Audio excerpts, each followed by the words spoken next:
우리 부활주일 메시지 함께 보겠습니다. 역전의 권세가 주어져 있다라는 제목으로 하나님 말씀 증거하겠습니다. 부활주일마다 우리 교회는 부활에 관련된 여러 가지 하나님 말씀들을 다각도로 살펴보고 있습니다. 교회 초창기에는 이성적인 접근들을 좀 많이 했었습니다. 부활의 증거가 무엇이냐, 그래서 빈 무덤이라든지 성경에서 어떤 본문을 보고서 부활의 근거들을 우리가 좀 이성적으로 확신할 수 있을지 살펴보았습니다. 그 이후에 몇 년에 걸쳐서 적용적인 부분들도 많이 살펴보았습니다. 부활은 이제 우리가 죽은 이후에 우리가 경험하게 되는 것인데, 그것을 지금 믿는다고 해서 이 땅에서 내 삶을 그 부활의 능력을 사용한다는 게 어떤 메시지를 가지게 되는가 다각도로 살펴봤습니다. 오늘은 완전히 성경적이고 신학적이고 또 주회적인 접근을 하도록 하겠습니다. 오늘 요한계시록 20장 천년왕국인데, 부활할 때 예수님이 이 땅에 다시 오시고 재림하실 때 종말론적으로 우리의 몸이 어떻게 되고 또 어떤 부활이라는 것이 어떻게 펼쳐지게 되는 것인가, 우리가 그것을 바르게 알 때, 그리고 지금 부활을 기다리고 있는 이 상태, 지금 이 상태를 우리가 어떻게 바라봐야 되는 것인가, 이거를 바르게 알지 못할 때 부활의 권세들을 우리가 활용하지도 못하고 이 시대를 오해할 수 있다는 것입니다. 특별히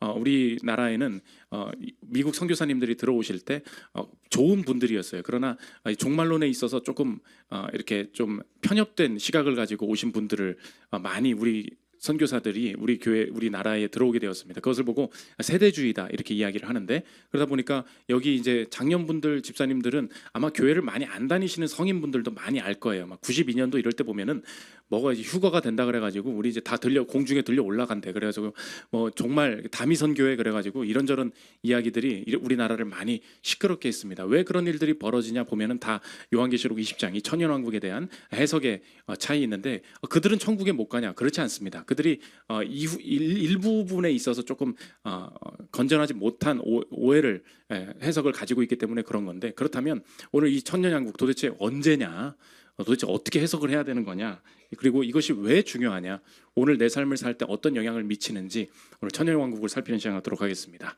첫째로 살필 것은 천년왕국의 의미입니다. 성경에서 종말을 이야기할 때 이 천년왕국이라는 표현이 나옵니다. 그 천년왕국에 어떤 일이 나타나느냐, 이 세상의 악을 일으키는 사단의 권세가 결박된 천년의 기간이 있을 것이다. 1절부터 3절 한번 보십시오. 또 내가 봄에 천사가 무저갱의 열쇠와 큰 쇠사슬을 가지고 그의 손에 가지고 하늘로부터 내려와서 또 용을 잡으니 곧 옛 뱀이요 마귀요 사탄이라 잡아서 천년 동안 결박하여 무저갱에 던져 넣어 잠그고 그 위에 인봉하여 천년이 차도록 다시는 만국을 미혹하지 못하게 하였는데, 그 후에는 반드시 잠깐 노일이라. 계속 한번 띄워주십시오. 지금 무저갱의 열쇠와 큰 쇠사슬을 가지고 사단이 묶여 있다. 사탄이 결박되어 있는 천년이 이루어지게 오게 될 것이다. 이런 말씀이 나와 있다는 것입니다. 그러면 당연히 첫 번째로 드는 질문이, 딱 읽으면 어떤 생각이 나요? 이 천년은 언제인가? 언제가 천년인가? 이것에 대한 물음을 가지고 그것에 대한 대답을 잘못할 때 우리 잘못된 정보를 가지고 미혹되는 경우가 있다는 것입니다. 그래서 제가 이제 바람직한 것만을 이야기하려다가 우리 여러 가지 그 신학적인 이야기들이 있지만, 가장 우리나라에서 주의해야 하고 지금도 많이 이렇게 퍼져 있는 생각이 뭐냐, 그게 바로 세대주의적 전천년설입니다. 제가 이걸 설명을 할 텐데 아멘 아멘 이러면 안 돼요. 지금 다른 거를 설명을 하고 있는 거예요. 이러면 안 되는구나, 이거를 알고 이걸 딱 들을 때, 특히 이제 장년분들은 보면 맞아, 다 저런 식이었지. 이게 이제 아마 훨씬 더, 청년분들은 잘 모르지만 우리나라가 그렇게 떠들썩했습니다. 이게 선교사님들이 이런 시각을 좀 가지고 있었는데, 표를 한번 보여주십시오. 가장 주의해야 될 게 뭐냐, 이게 바로 세대주의적 전천년설입니다. 세대주의가 뭐냐, 이 세상의 역사를 7세대 혹은 4세대로 나눈다는 거예요. 그래서 계속 한번 띄워주세요. 계속 이제 보면은 세대가 나눠서 세대마다 하나님께서 일하시는 방식이 다 정해져 있고, 지금은 교회 시대인데 교회 시대도 일시적이에요. 나중에 다른 일이 벌어진다. 그래서 전천년이라는 것은 천년 전에 예수님이 오신다, 그 뜻이에요. 근데 이 세대주의의 가장 큰 문제점은 무엇이냐, 성경을 문자적으로만 본다는 것입니다. 이들이 말하는 것이 뭐냐, 이제 교회 시대가 지금도 이게 잠깐이에요. 우리는 다 그냥 들러리예요. 그 이후에 뭐가 되냐, 첫 번째 재림이 공중에서 일어난다. 그래서 이거를 휴거라 그러죠. 휴거. 이 땅에 유대인이 아닌 예수 믿는 자들이 이 땅에서 우리가 다 위로 들려가게 될 것이다. 그동안에 그 밑 땅에서는 어떤 일이 벌어지냐, 7년 동안의 대환란이 벌어진다. 그래서 유대인들을 하나님께서 다시 모으게 하시는, 다시 회심시키시는 온갖 이 싸움들이 벌어지게 되고, 그 이후에 다시 예수님이 지상의 재림이 한 번 더 있다는 거예요. 성경에 이런 거 없습니다. 근데 두 번 재림이 있어서 나중에 벌어지는 것은 뭐냐? 이 사람들은 성경을 문자주의, 이 문자에만 집착하는 경향이 있어요. 예를 들어서 예루살렘이 돌아올 것이다. 이거 뭐예요? 걔네들은 그 예루살렘, 예루살렘이 회복된다고, 이스라엘이 돌아올 것이다. 뭐예요? 이스라엘이 돌아온다고 이렇게 보는 거예요. 그러다 보니까 실제적으로 예수님이 지상에 재림하신 이후에 천년의 통치는 무엇이냐? 유대인들이 이 세상의 지배자가 되어서 정치적인 천년의 통치가 예수님을 중심으로 이루어지게 될 것이다. 그래서 여러분도 이제 주변에 유튜브나 이렇게 주변 교회 보면 이상하게 이스라엘이라는 그 나라를 엄청나게 중요하게 여기고 그 나라의 회복만을 위해서 엄청나게 기도하고 이런 거를 보면 냄새가 난다, 이게 느껴져야 돼요. 왜냐?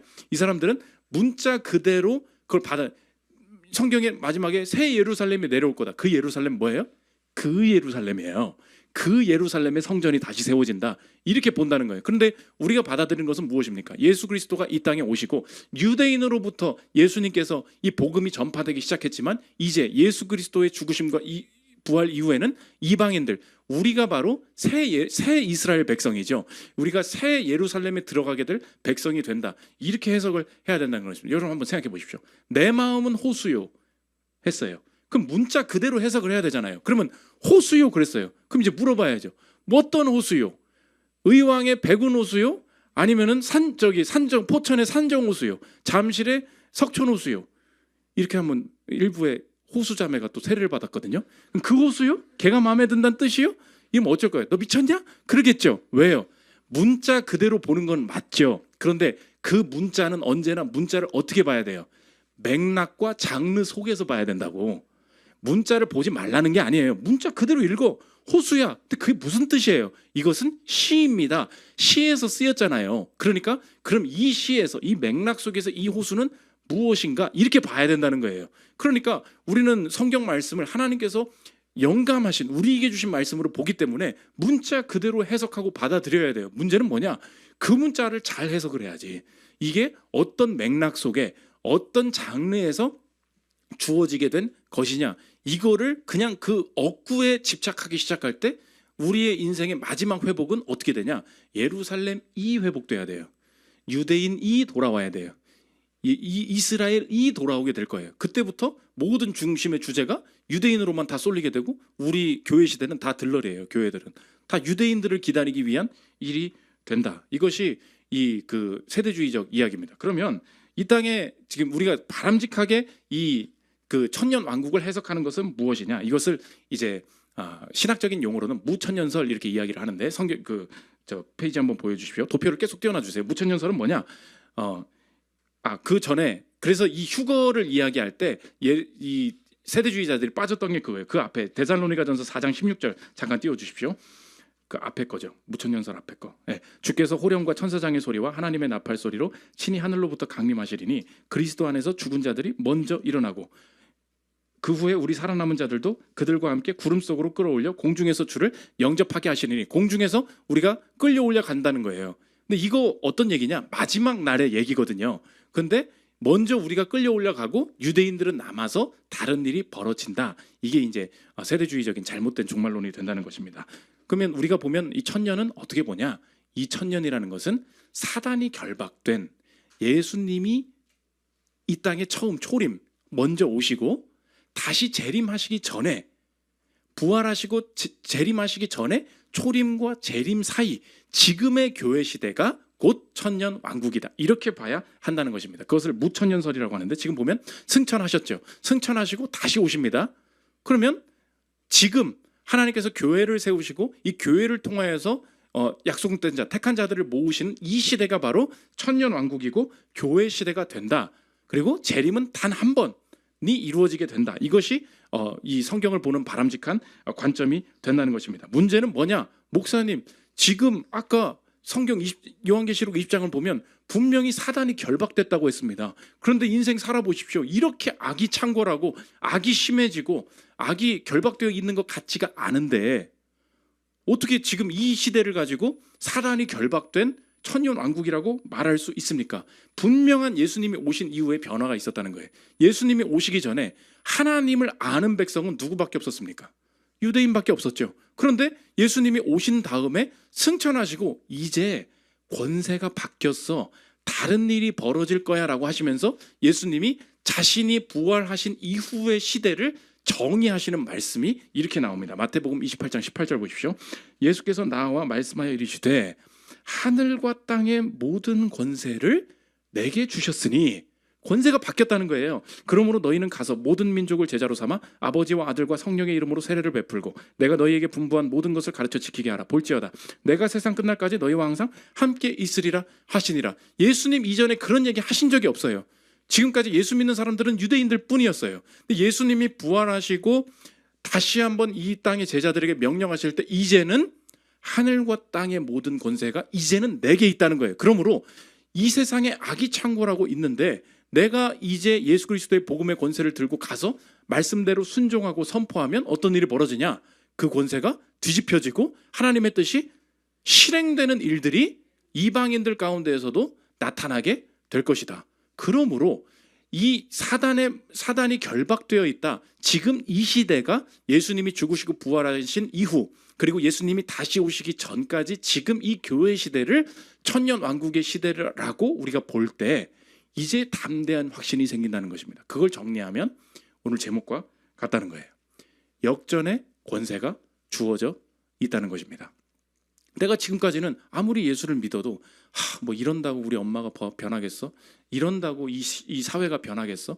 이런다고 이 직장이 뭐 변하겠어? 저 사람이 변하겠어? 내가 이 악이 너무 창궐하니까 내가 뭐 선행을 해봐야 이 땅이 변하기는 쉽지 않다, 이렇게 생각을 했었어요. 그런데 성경에서 뭐라 그러냐? 이제 권세가 바뀌었대요. 아니 목사님, 아무리 내가 순종을 하고 복음을 전해도 밖에 나가보십시오. 예수 믿는 사람도 없고 지금 악이 다 잡고 있다니까요. 맞아요. 그 일이 앞으로도 지속될 거예요. 그런데 뭐가 바뀌었냐? 이렇게 적용하면 돼요. 이제 확신할 수 있죠. 예수님이 권세를 가지고 계시다면 역전의 권세가 내게 주어져 있기 때문에 이렇게 적용할 수 있습니다. 일어나야 할 일은 반드시 일어나게 된다는 거예요. 믿으십니까?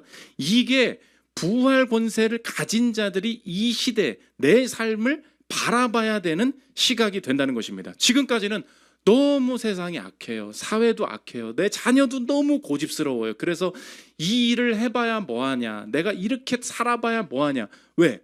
악의 권세가 너무 강하다고 느껴진 거예요. 그런데 하나님께서는 여전히 오늘 뭐라고 하시냐? 모든 악이 여전히 있을 거야. 그런데 지금 이 시대를 다르게 봐야 돼. 하늘과 땅의 모든 권세를 내게 주셨다. 이제는 바뀌었다는 거예요. 내가 다 모든 게 안 될 거라고 생각을 했는데 그 권세를 가지고 하나님의 뜻대로 해나갈 때 분명히 하나님께서 일어나게 하실 일은 분명히 일어나게 하신다는 거예요. 하나님께서 이 부르실 자, 하나님께서 예배자로 세우실 자, 하나님께서 택하신 자가 분명히 예배 가운데 나오게 될 것이다.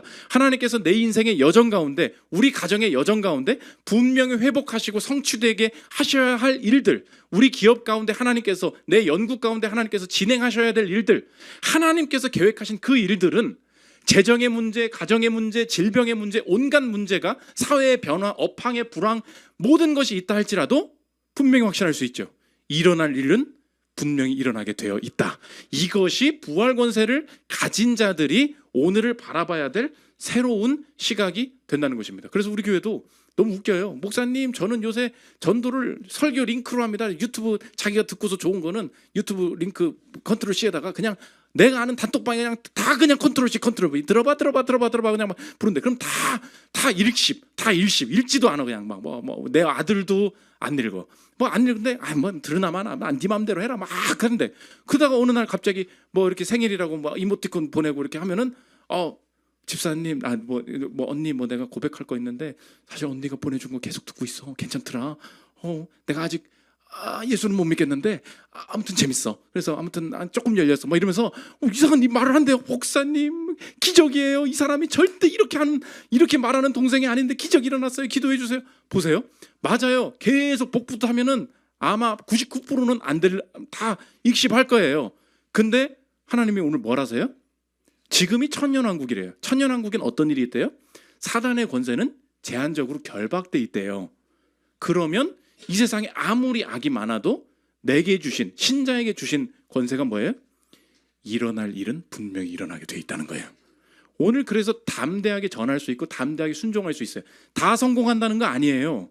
다 풀린다는 거 아니에요. 더 악해지기도 하고요, 더 나빠지기도 해요. 확신은 뭐예요? 분명히 하나님께서 뜻하신 일이 성취되게 될 것이다. 그래서 이상훈 교수님이 이 천년왕국을 이렇게 설명을 합니다. 들어보십시오. 지난간 2000년의 교회사는 타락과 배교의 역사라고 볼 수 있지만 다른 관점에서 보면 위대한 하나님의 선교의 역사라고 볼 수 있습니다. 아직도 복음을 듣지 못한 미전도 종족이 많이 남아있고 성경이 번역되지 않은 언어와 방언들도 있으나 그럼에도 불구하고 지난 2000년 동안 예루살렘에서 시작된 복음 전파의 역사는 전 세계 구석구석까지 미치고 있습니다. 그러나 구약 시대에는 어떠했습니까? 하나님의 말씀을 들은 민족은 유대인뿐이었습니다. 만국은 사탄의 암흑 통치하에 영적인 죽음이 온 세상에 편만하게 지배하고 있었습니다. 이러한 두 시대 간의 대조를 이해하시겠습니까? 오늘 우리가 사는 시대에도 온갖 사회 악이 난무하고 범죄자들이 득실거리고 있습니다. 그럼에도 불구하고 하나님의 복음 또한 강력하게 증거되고 있는 현실입니다. 우리 교회 맨날 일본 선교 가죠. 일본 왜? 일본에 뭐 믿는 사람이 누가 있어요? 우리끼리나 잘하는 게 훨씬 낫지. 되는데 가자고. 되는데. 그럼에도 일본 가는 이유가 뭐예요? 맞아, 많은 사람이 안 믿을 수는 있어. 우리가 믿는 건 뭔지 아니? 하늘과 땅의 모든 권세를 내게 주셨으니야. 우리가 그 정해진 기간 동안 가서 하나님의 일을 실행할 때 일어날 일은 분명히 일어날 것이다. 이 확신이 있기 때문에 우리 인생이 이 악에, 내 인생의 가정이나 사회에서 다가오는 압박에 굴하지 않고 여전히 순종할 수 있는 능력이, 소망이 생기게 된다는 것입니다. 그러면 이 땅에서 살다가 죽는 사람들은 어떻게 되냐? 여러분, 이것도 정말 가운데 잘 이해를 해야 돼요. 내가 주 안에서, 예수 안에서 죽게 된 사람 있잖아요. 그럼 어떻게 됩니까? 1번, 영혼 멸절설. 야, 영혼이라는 거 존재 자체가 사라지는 거야. 이렇게 얘기하는 사람이 있어요. 2번, 영혼 수면설. 죽은 영혼은 어떻게 되냐? 자고 있다는 거예요. 그래서 지금 벌어지는 일을 모른다는 거예요. 1번, 2번 다 틀려요. 3번 뭐냐? 오늘 성경은 뭐라 그러냐? 죽자마자 통치 시작이라는 거예요. 이 천년 왕국은 어떤 사단을 결박하고 하나님의 뜻이 그 속을 파고들어서 실행되는 시대인데, 이 와중에 예수 안에서 자게 된 자, 예수 안에서 생명을 죽게 된 자들은 어떻게 되냐? 죽자마자 위로 간다는 거예요. 죽자마자 통치 시작해. 지금까지는 이 윗사람이 나를 괴롭히면서 이 사람 밑에서 내가 핍박을 받고 압박을 받고 있었어요. 이 사람 때문에 내가 죽어요. 순교해요. 혹은 내가 주님 안에서 목숨을 잃어요. 죽자마자 어떻게 돼요? 죽자마자 다스리는 자리야. 20장 4절 보십시오. 또 내가 보좌들을 보니 거기에 앉은 자들이 있어 심판하는 권세를 받았더라. 또 내가 보니 예수를 증언함과 하나님의 말씀 때문에 목배임을 당한 자들의 영혼들과 또 짐승과 그의 우상에게 경배하지 아니하고 그들의 이마와 손에 그의 표를 받지 아니한 자들이 살아서 그리스도와 더불어 1000년 동안 왕노릇하니, 지금이에요.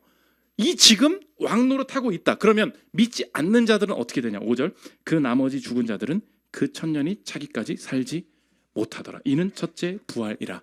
예수 안에서 죽지 못한 자들은 죽음 이후에 결코 그 통치에 함께 참여할 수 없다. 6절, 이 첫째 부활에 참여하는 자들은 복이 있고 거룩하도다. 둘째 사망이 그들을 다스리는 권세가 없고 도리어 그들이 하나님과 그리스도의 제사장이 되어 1000년 동안 그리스도와 더불어 왕노릇하더라. 첫째 부활은 무엇입니까? 예수님이 재림하시기 전에 우리가 죽자마자 이 영혼이 하나님과 함께 이 땅을 다스리는 거, 그 부활이 첫째 부활이에요.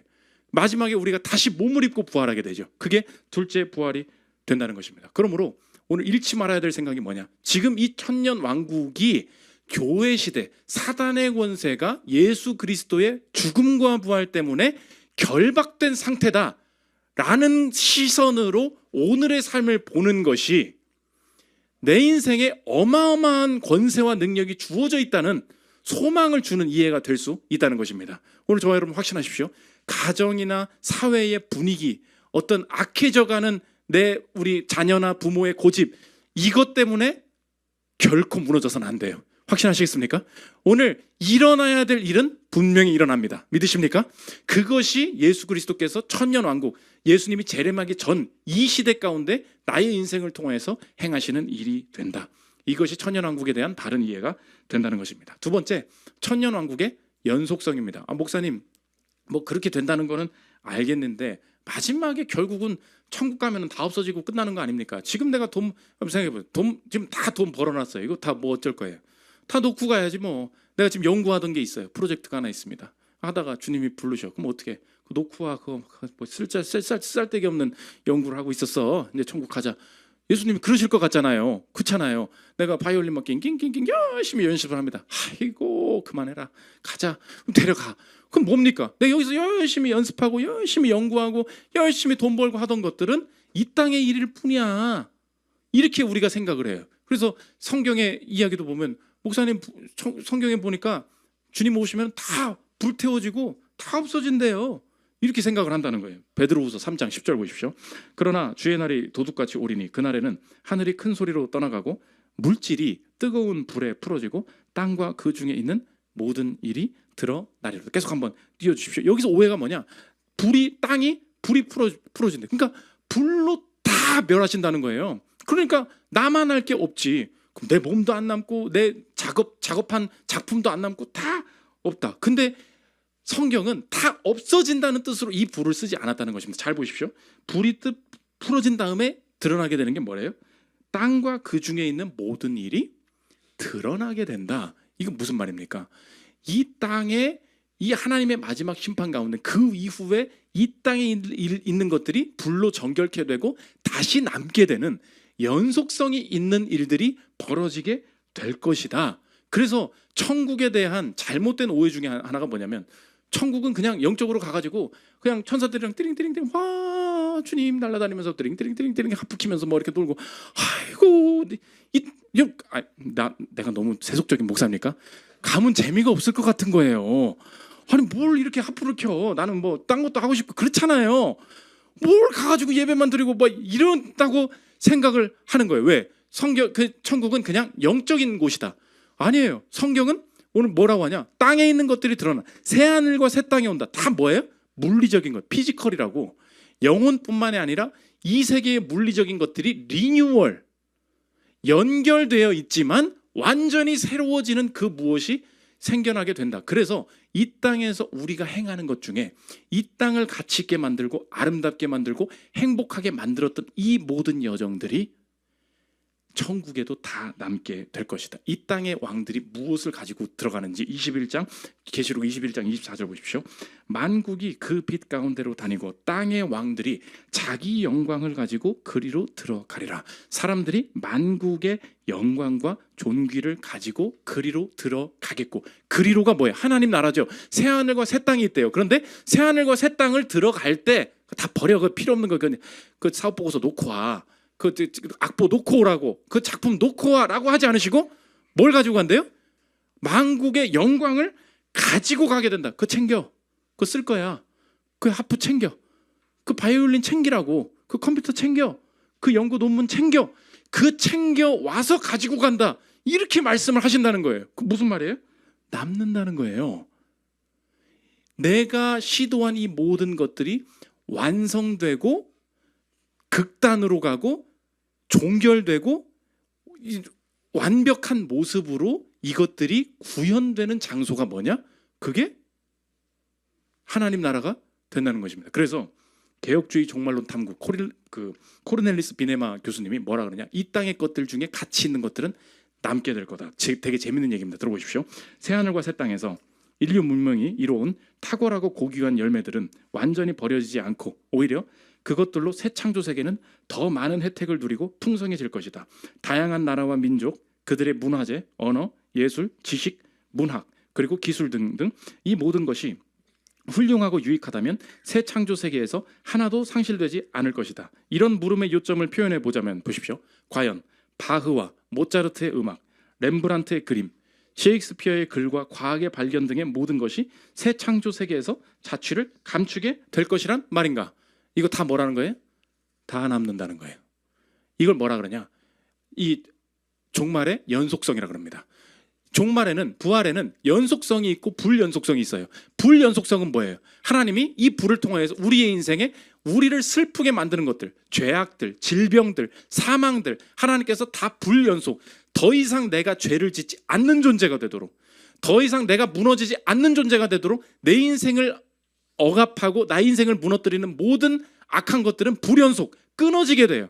그럼 그러고 나서 끝이 새로 시작이냐? 그렇지 않다는 거예요. 연속성 무엇입니까?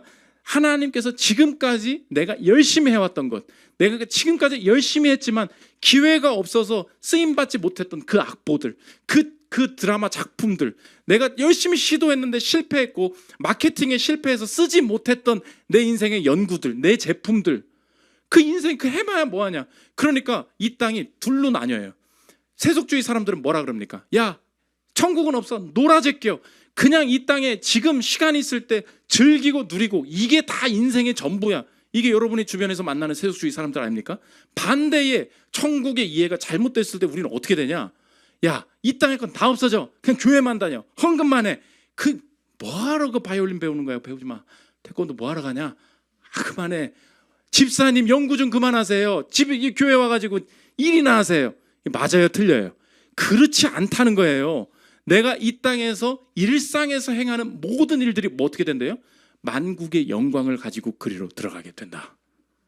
하나님께서 창조하신 피조 세계의, 물질 세계의 모든 아름다움들이 가장 극단적인 표현으로, 가장 완성된 표현으로. 그래서 지금 이 작품이 마지막에 완성된 음악. 그래서 하나님 나라는 어떤 나라냐? 마지막 완성과 완결이 있는 곳이에요.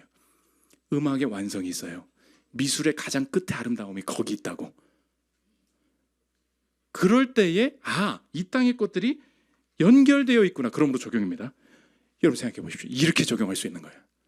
연속된다면 쏟아부을 필요가 있는 거죠. 이게 적용입니다. 여러분의 인생에 내가 지금 그리스도인으로서 이 땅을 살아가는데 나중에 이생은 그냥 뭐 살아봐야 그만이다. 이렇게 살고 뭐 그러다가 돈 벌다가 가겠지. 스스로의 어떤 연봉이나 내가 내 학력에 다 제한돼서 뭐 이렇게 대충 살다가 뭐 또 대충 이제 뭐 돈 벌다 대충 아무도 알아주지 않아요. 그러니까 잘할 필요도 없어요. 내가 이제 나이 몇이나 남았다고 이제 뭐 연구할 필요 있습니까? 그럴 필요도 없어요. 그냥 내가 이렇게 살다 가면 되는 거예요. 다 사람들이 이렇게 얘기해요. 신자들은 그러지 않는다는 거예요. 왜요? 연속성. 내가 하나님 나라에 지금까지 행한 것이 연속되어 있어서 하나님 앞에 나아가게 된다면, 연속된다면 쏟아부을 필요가 있는 거죠. 내가 이 작품 하나님께서 이 기회 주실 때, 하나님께서 이 업무 맡기실 때 누구도 몰라요. 이거 한다고 돈 더 주지도 않아. 내가 다 알아요. 그렇지만 하나님께서 이 업무 맡기신 거, 하나님께서 이 연구 가게 하신 거 어떻게 완전 실패로 될지도 모르죠. 그럼에도 불구하고 내가 쏟아부을 수 있는 이유는 내가 시도한 이 모든 것들이 지금 당장에는 구현되지 않고 지금 당장에는 이 연구 성과가 나지 않을지 모르지만 하나님께서 시키신 것이고 하나님께서 그 나라에서 완성시키실 것을 알기 때문에 내게 기회 주실 때 쏟아부을 가치가 있는 거예요. 하나님께서 이 교회를 제게 맡겨주셨습니다. 뭐 대충 뭐 해가지고 내 잘 사는 게 지금 쏟아부을 가치가 있는 거예요. 지금 내가 리더로서 지금 내게 주신 이 영혼들 지금 한번 내가 이번엔 이 텀에는 제대로 사랑해 보겠다. 조금 더 사랑해 보겠다. 내가 이 업무 조금 더 성실하게 감당해 보겠다.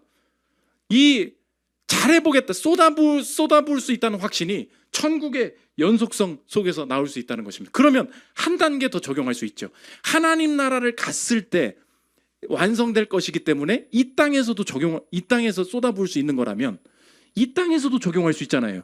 내가 어렸을 때 지금 이 젊은 나이에 지금 경험하게 하신 이것은 내가 3년 뒤, 5년 뒤, 10년 뒤 어떤 사건이나 사역 속에서 이 경험이 분명히 다시 갱신되어 사용되고 완성되도록 하나님께서 내가 이 땅의 여정 속에서도 그 단계에 연속성이 있다는 것을 분명히 확신할 수 있겠죠. 그러므로 내가 어렸을 때 지금 당면한 이 문제를 지금부터 쏟아부을 이유도 생기게 된다는 것입니다. 두 가지 재미있는 예를 드는데 우리 몇 년 전에 저랑 같은 방을 썼었던 전도사님이 한 2019년 됐을 거예요. 하나님 앞에 바르게 살아야 되겠다는 일념으로 이 신방을 다녀오다가 그 렌트카 소카 있지 않습니까? 소카 아반떼를 불려서 붕 타고 오는데 그 전설의 혼유 사건 아시죠? 이렇게 고속도로를 타고서 이제 기숙사로 들어와야 되는데 기름 게이지가 뜬 거야. 난 뭔 상관이야. 내가 그냥 렌트카 반납하면 그만이지. 뒷사람이 기름을 넣어야지. 내가 뭐하러 기름을 넣어? 라고 마음을 가지고 있는데 주님이 마음을 그렇게 하지 말아라. 기름 넣고 가라. 하나님이 마음을 너무 많이 주셔서 그래 내가 이웃을 섬기고 정말 이 세상을 기쁘게 이 세상을 섬기는 마음으로 내가 일부러 휴게소 가가지고 이게 넣어요. 아반떼니까 휘발유겠지. 그래가지고 휘발유를 이제 꽂아야 되는데 그때 하나님께서 눈을 가리셔가지고 경유 누르고 경유 5만 원. 너무 뿌듯한 거야. 너무 뿌듯 쫙 넣고 하고서 붕 가는데 그것을 이상한 소리가 나더니 차가 멈추더라. 그래서 와가지고 이거를 처리하는데 돈 엄청 들고 갑자기 기숙사에 오더니 저한테 그러는 형 왜 그러시는 거예요? 뭘 왜 그러셔? 아니 하나님 왜 그러시는 거냐고. 아니 내가 잘하려고 했다고. 거의 울먹울먹해요. 전도사가 뭔 돈이 있으면 거의 100만 원 가까이 이렇게 그냥 그래도 싸게 한 거야. 100만 원이면 엔진 다 드러내고 하는데 그게 어마어마한 돈이. 형 여기 막 글쓴 여기 무슨 악의가 있어요? 막 이러는 거예요.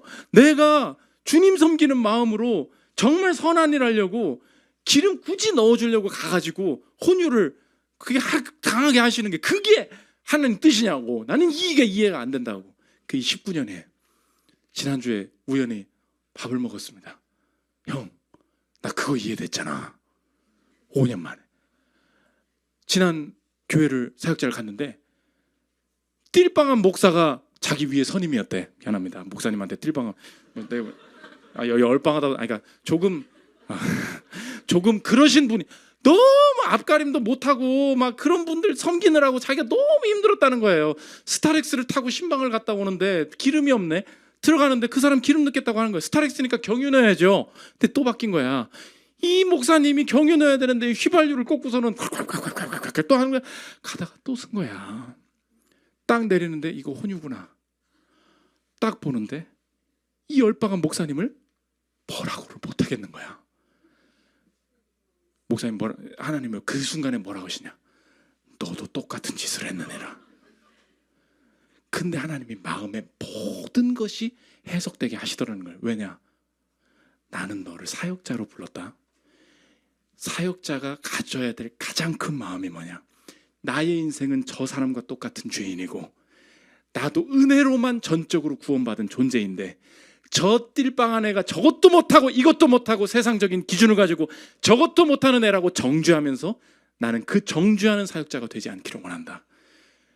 그래서 하나님께서 그 마음을 주시는데 이 당회에 크게 문제가 되지 않고 이 사람 살리도록 이 문제를 너무나 깔끔하게 도우면서 처리를 했다는 거예요. 이분 얘기가 뭐냐? 형, 나는 혼유가 이해됐기 때문에 지금 이해되지 않는 이 모든 걸 다 받아들이게 됐다는 거예요. 이해되십니까? 바로 이거예요.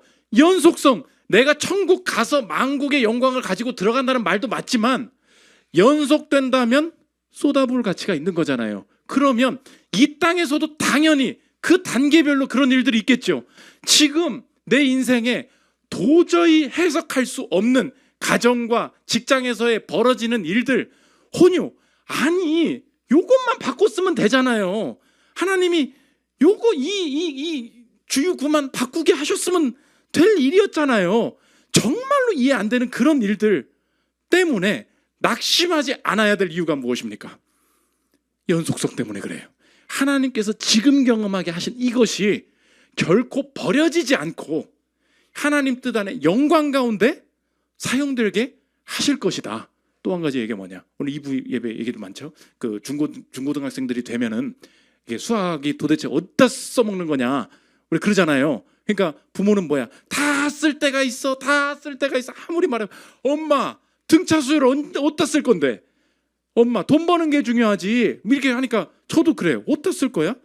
다 쓸모가 있대. 뭘 쓸모가 있어? 그러니까 실제적으로 돈 버는 일을 하고 싶고 그렇잖아요. 여러분 잘 들어. 여러분 한번 생각해봐요. 등차 수열, 등비 수열 이거 그 고등학교 때 배우잖아요. 그 뭐 배워봐야 뭐 합니까? 근데 요즘 이제 저 주변에나 우리 교회에서 주식이나 코인 하신 분들이 많지 않습니까? 근데 차트를 맨날 그러니까 아침에 새벽 묵상 끝나면은 이제 차트를 보는 거야. 오늘은 장이 어떻게 펼쳐지고 코인이 올랐나 내렸나 나스닥 장 보고 모두가 이제 그렇게 사는 거예요. 그런데 너무 신기하더라는 거야. 그 HTS 한번 나중에 한번 켜보세요. 피보나치 되돌림이라고 있어.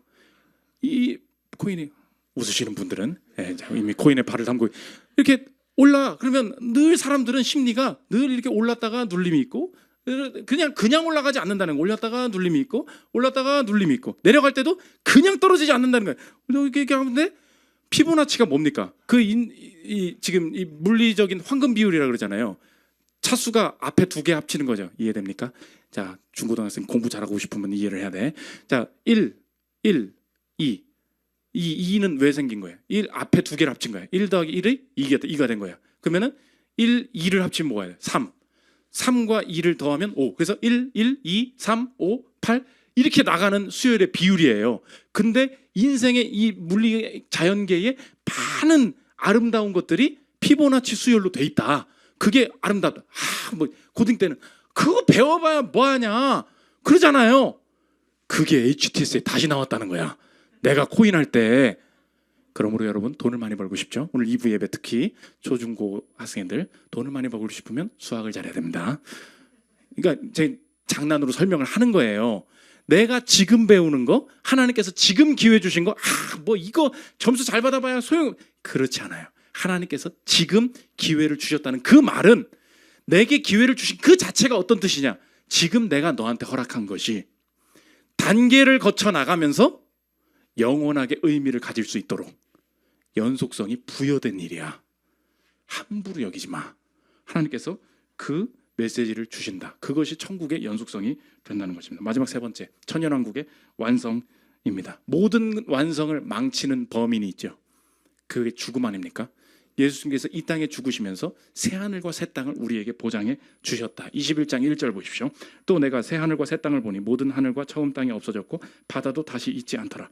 또 내가 봄에 거룩한 성 새 예루살렘이 하나님께로부터 하늘에서 내려오니 그 준비한 것이 신부가 남편을 위하여 단장한 것 같더라. 나는 준비가 되어 있지 않은데 주님께서 죽으시고 부활하시면서 내 인생의 모든 시도, 모든 노력, 모든 학문, 모든 인내가 완성되고 해결된 모습으로 새하늘과 새 땅에서 준비하셔서 나를 맞아 주실 것이다. 그것이 주님께서 우리에게 주시는 부활의 소망이 된다는 것입니다. 마지막 이 소설 얘기를 하나 할 텐데 J.R.R. 톨킨 반지의 제왕 쓴 작가이지 않습니까? 이 작가가 짧게 쓴 소설 중에 니글의 이파리라고 있어요. Live by Nigel. 니글이라는 뜻이 뭐냐? 사소한 거에 집중하느라고 큰 일을 못하는 사람. 이게 원래 니글의 뜻이에요. 이 사람이 그림 그리는 애였는데 나는 큰 나무를 하나 그리고 싶었어요. 그런데 너무나 사소한 것에 집중하다 보니까 이파리 하나를 그리는데 온 세월이 다 걸리는 거야. 그리고 너무나 마음이 착해서 미술을 하다가도 옆에 아저씨가 나 이것 좀 짐 좀 들어줄래? 그럼 예 아저씨 하면서 짐 들어두고 온갖 내 인생에 생기는 일들 때문에 내 자아가 자아 실현을 하고 내 작품을 완성돼야 될 것이 많이 있었는데 주변에 생기는 일들 때문에 내 인생에 내가 뜻한 일을 완전히 완성하지 못하고 이 사람이 죽게 됩니다. 니글이 마지막 죽을 때 울면서 통곡을 해요. 나는 내 작품을 완성하고 싶었다고요. 나는 내 작품을 완성하고 싶었다고요. 이파리 하나 그리고 내 꿈은 나무였는데 내가 이파리 하나 그리고 죽는구나. 그렇게 하고 세상을 떠납니다. 판타지죠. 이제 이 판타지 세계를 이제 꿈으로 들어가게 되는데 자전거를 쭉 타고 가는데 저기서 뭐가 보이는 거예요. 자신의 인생의 이 절망을 처음에 이렇게 표현합니다. 들어보십시오. 니글은 많은 그림을 그렸다. 하지만 대부분 그의 실력에 비해 너무 크고 야심찬 그림이었다. 그는 나무보다 나뭇잎을 더 잘 그릴 수 있는 화가였다. 그는 나뭇잎 한 장에 오랜 시간을 들여 나뭇잎의 모양과 광택, 가장자리에 맺힌 이슬방울의 반짝임을 포착하려고 애썼다. 그러나 니글은 자신만의 그림체로 여러 가지 형태의 나뭇잎들로 이루어진 나무 전체를 그리고 싶었다. 마음이 이거였는데 그렇지 못하고 죽은 거예요. 그런데 꿈속에서 천국에서 자전거를 달리는데 저 멀리 나무가 보입니다. 들어보십시오. 니글은 올려다보고 놀라 자전거에서 떨어졌다. 그의 눈앞에는 나무가, 그가 너무나 완성하고 싶었던 그 나무가 서 있었다.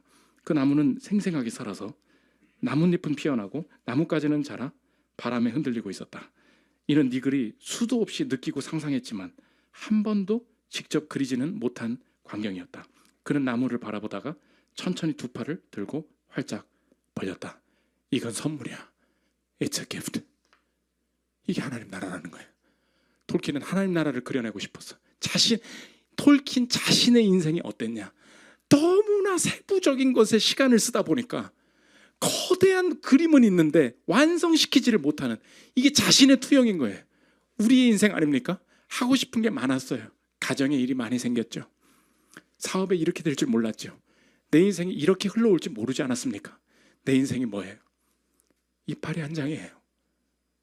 하나님, 세상 앞에 소리쳐도 대답해 줄 사람이 없어요. 난 이걸 하고 싶었다고. 그걸 누가 알아줍니까?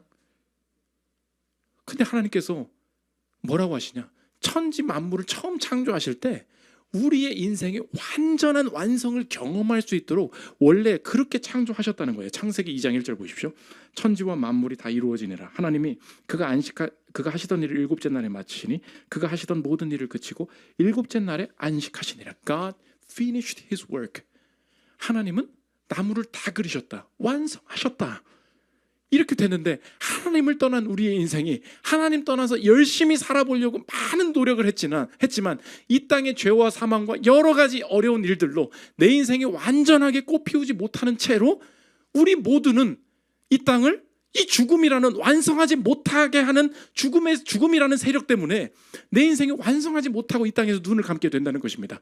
그러나 예수 안에서 죽은 자들은 다르다는 거예요. 예수님이 분명히 God finished his work, 다 마치셨다고 했는데 예수님께서 이 땅에 오셔서 다시 십자가 지실 때 마지막으로 뭐라고 하시냐? 요한복음 19장 30절입니다. 예수께서 신포도주를 받으신 후에 이르시되 다 이루었다 하시고 머리를 숙이니 영혼이 떠나 가시니라. It is finished. 우리의 인생, 하나님과 멀어져서 그 finished, 완성된 그 실체를 마주할 수 없었던 존재였으나 예수님께서 대신 나를 위해서 죽으시고 영생을 열어주시면서 우리에게 허락하신 것이 무엇이냐? It's a gift. 나의 인생에도 내 스스로 완성하지 못한 것 많이 있지만 하나님께서 그 나라, 새하늘과 새 땅에 내 인생이 완전하게 꽃피고 그 완성된 것을 볼 수 있는 그 나라가 완성된 상태로 그 나무가 내게 지금 주어져 있고 그것을 누릴 수 있도록 보장된 상태라는 것입니다. 믿으십니까? 그렇다면 하나님, 그 부활의 아름다운 소망 속에서 오늘을 살아내기를 원합니다. 너무 이 땅에 많은 악들이 보여서 이거 천국이나 가야지, 이거 살아봐야 뭐하냐? 그렇지 않아. 사탄을 결박시킨 예수의 권세가 이 천년 왕국 교회 시대 가운데 흐르고 있다면 내가 하나님 앞에 담대히 순종하면서 주의 일을 행할 때 일어날 일은 분명히 일어나게 될 것이다. 이 담대한 확신 속에서 살 수 있겠습니다. 나는 완성하실 수 없는 것 같아도 천국에는 연속성이 있으니 하나님께서 단계마다 경험하게 하신 것, 분명히 그 다음 단계에 더 리뉴얼된 모습으로 내 인생을 사용하실 것이기에 지금의 혼유 사건과 같이 이해할 수 없고 다 해석되지 않아도 지금의 이 상태에서 낙심하지 않을 것은 인생의 연속성 속에 하나님께서 It is finished, 완성된 모습까지 나를 이끌어 가실 것을 확신하기 때문입니다. 이 견고한 확신 가지고 부활의 소망을 가지고 오늘을 살아내는 저 여러분들 되시기를 기도합니다. 우리 찬양하고 기도하는 시간 갖도록 하겠습니다.